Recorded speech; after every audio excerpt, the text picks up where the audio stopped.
Hi, this is Tanmay De. Welcome to my channel Sanchoita. I hope you are doing well. If you find it helpful, you can subscribe my channel, press the bell icon and press the like button. Dictation number 3 is a budget speech of 2014.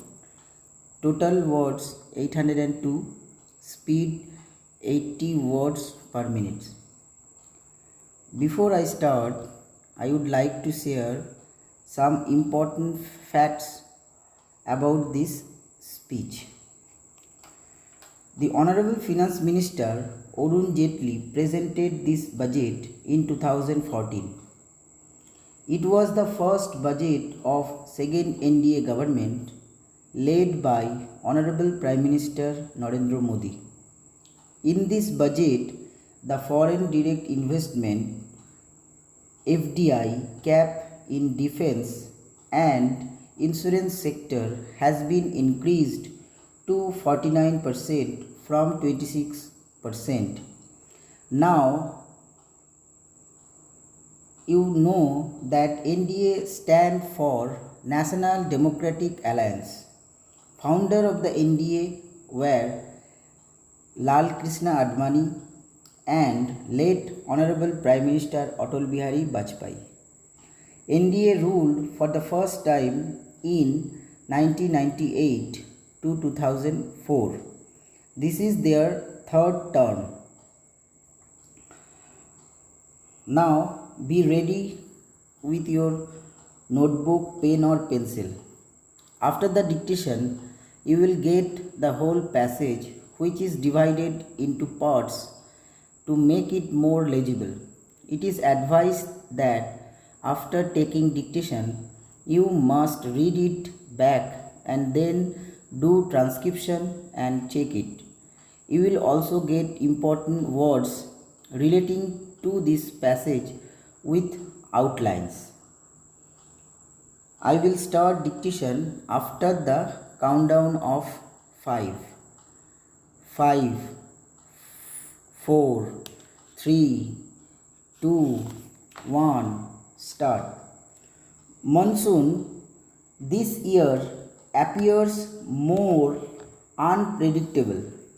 While inflation has remained at elevated levels relative to what is perceived as acceptable, there has been a gradual moderation of WPI recently from a high of 7.35% in 2012-13 and 5.98% in 2013-14.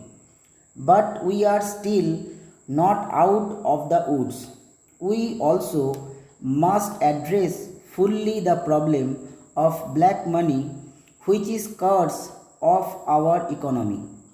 Faced with these adversities, we have no option but to undertake some bold steps in order to enhance economic activity and spur growth in the economy. These steps are only the beginning of our effort to revive the growth spirit of the Indian economy. They are directional. My government is committed to the principle of, within double quote, minimum government, maximum governance, decode. To achieve this goal, time has come to review the allocative and operational efficiencies of government expenditure to achieve maximum output.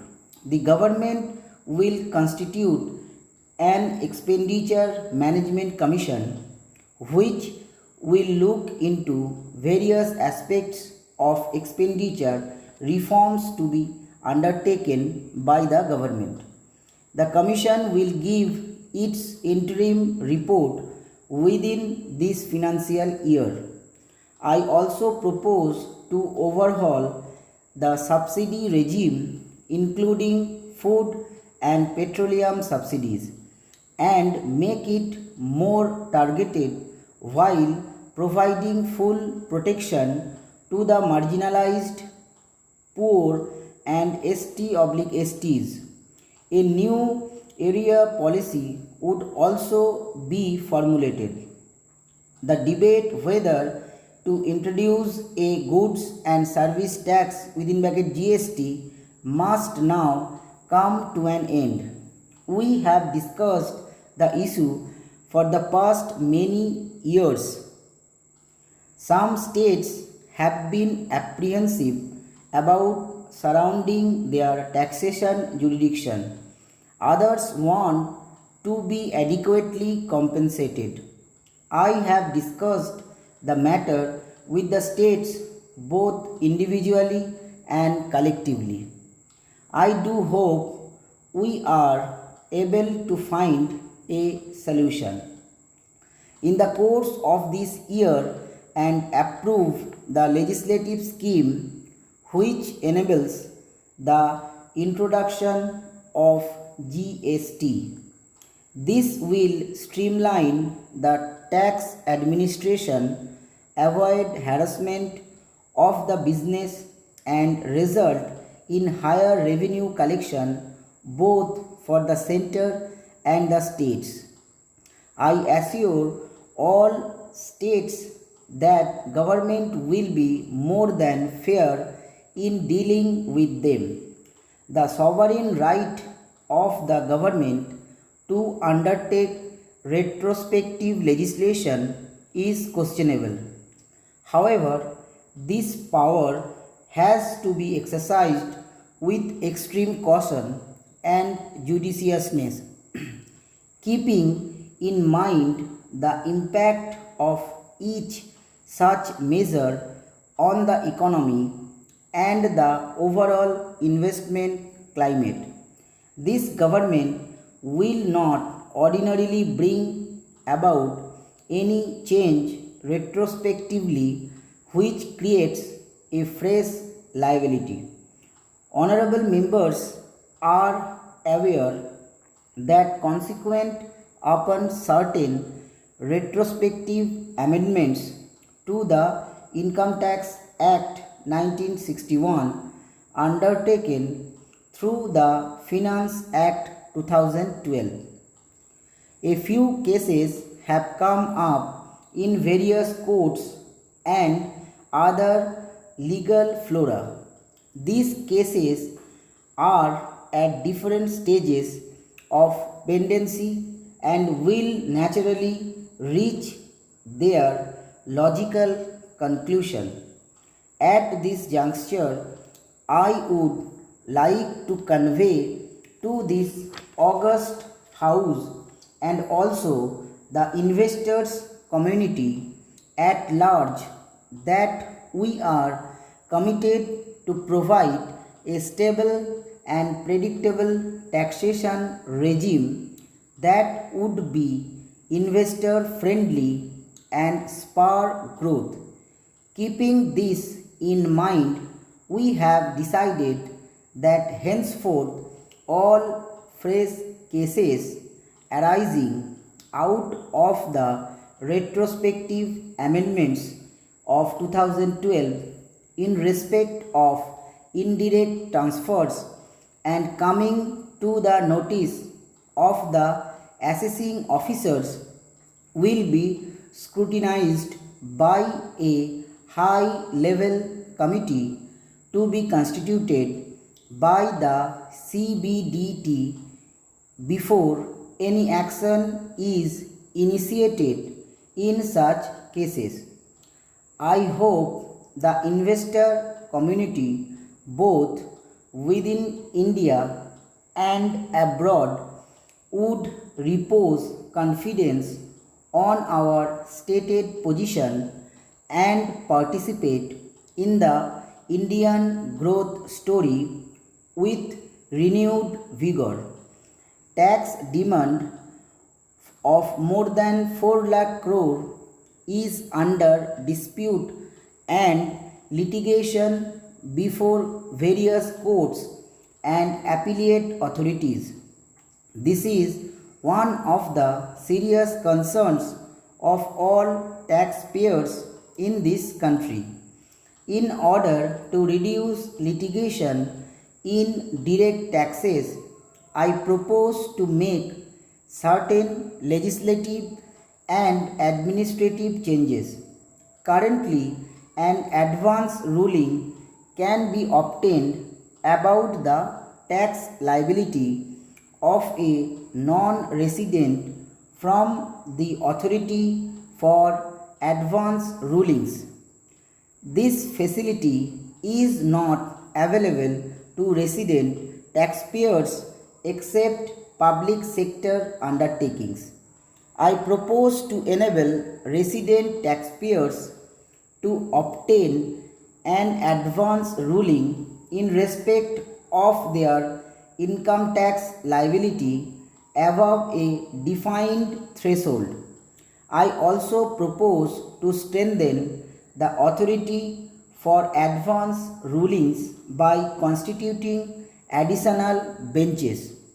I further propose to enlarge the scope of the Income Tax Settlement Commission so that taxpayers may approach the Commission for settlement of disputes. This would continue to be once in a lifetime opportunity for any taxpayer. As an administrative measure, I propose to set up a high-level committee to interact with trade and industry on a regular basis and ascertain areas where clarity in tax laws is required. Based on the recommendations of the committee, the Central Board of Direct Taxes and the Central Board of Excise and Customs shall issue appropriate clarifications wherever considered necessary on the tax issues within a period of 2 months. Transfer pricing is a major area of litigation for both resident and non-resident taxpayers. Now try to read it back and then do transcription. Now I am showing you the important words and their outline.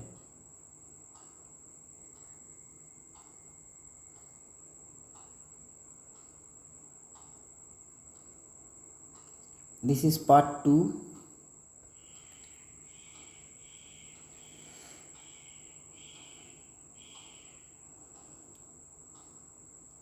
Now I am showing the whole passage. Part 1, total word 250.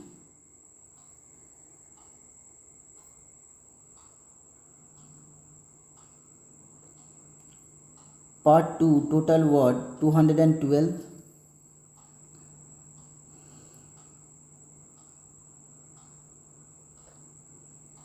Part 3, total words 207.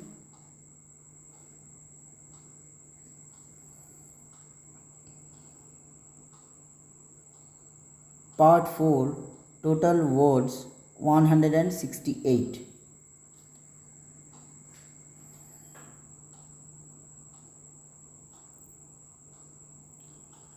That's all from us. Thanks very much for watching. I hope this dictation is useful to you. If so, press the like button, share it with your friends and subscribe my channel and press the bell icon. Thanks.